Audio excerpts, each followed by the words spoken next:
Chapter arithmetic progressions. Question है, in the following AP find the missing term in the box. First term missing है, second term 38 given है, third fourth fifth term missing है, six term हमें -22 given है। Solution, first term हमें given नहीं है, यानी कि A1 equal to A first term होता है, A2 इजल टू 38 है, 1 2 3 4 5 6 A6 इजल टू -22 है। अब वी नो, अब हमें nth टर्म का फॉर्मूला पता है। nth टर्म का फॉर्मूला होता है an equal to A plus n-1 into D. अब सेकंड टर्म के लिए n इजल टू 2 है और उसकी वैल्यू 38 है।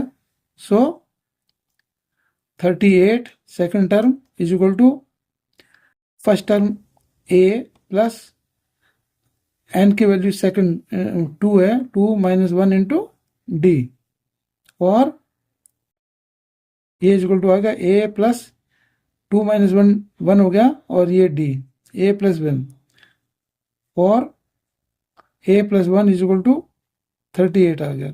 ये हमारी इक्वेशन 1 है। अब A6 गिवन है, तो A6 है -22 equal to a plus n के लिए हमने 6 लिखा, 6 - 1 इंटू डी। तो ये आ गया हमारा a plus 5d। a plus 5d की वैल्यू -22 है, और a plus 5d is equal to -22। ये हमारी इक्वेशन 2 होगी। अब हम a और b, ये इन दोनों इक्वेशन को सॉल्व करते हैं। तो इक्वेशन फर्स्ट को सब्ट्रैक्ट कर देते हैं इक्वेशन 2 से, तो a से a कैंसिल हो जाएगा।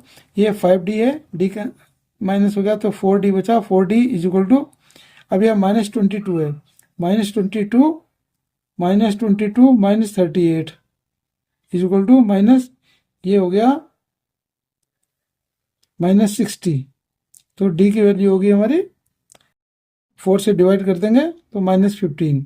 d की वैल्यू -15 कैलकुलेट की हमने। उसके बाद अब हम a की वैल्यू निकालते हैं। तो a की वैल्यू के लिए किसी भी इक्वेशन में हम d की वैल्यू पुट करते हैं। तो हमने फर्स्ट इक्वेशन में पुट की, तो फर्स्ट इक्वेशन थी a plus d is equal to 38 a plus, और d के लिए लिखा हमने -15 इज इक्वल टू 38, और a इज इक्वल टू आ गया हमारा, ये 15 राइट साइड जाएगा, प्लस हो जाएगा, यानी कि 38 plus 15 and that is equal to 53। ये 53 a की वैल्यू आ गई। अब फर्स्ट टर्म मिसिंग था, फर्स्ट टर्म मिसिंग है, तो फर्स्ट टर्म की वैल्यू आ गई हमारी। फर्स्ट टर्म है a, यानी कि a1 is equal to a is equal to 53। अब हम फर्स्ट टर्म की वैल्यू निकालते हैं। तो first term a1 is equal to हो गया a is equal to 53। Second term हमारा ऑलरेडी गिवन है, 38 है। थर्ड टर्म निकालते हैं a3 हो गया a प्लस 2d। a की वैल्यू है 53 प्लस 2, और d के लिए लिखा हमने -15। तो ये वैल्यू आ गई हमारी 53 -30 एंड दैट इज 23। अब हम वैल्यू निकालते हैं a4 की। a4 फोर्थ टर्म है, फोर्थ टर्म की वैल्यू होती है a प्लस 3d। तो a की वैल्यू 53 प्लस 3 इंटू डी के लिए -15।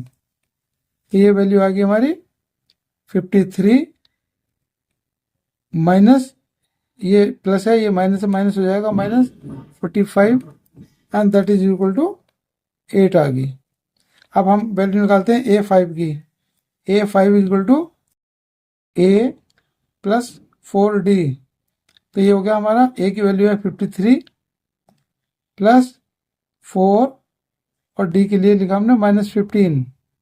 तो ये आया वैल्यू हमारी 53, और ये माइनस है, ये प्लस है, ये माइनस है, तो ये हो गया -60 and that is equal to -7।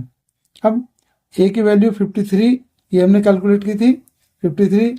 Second term already हमें गिवन है।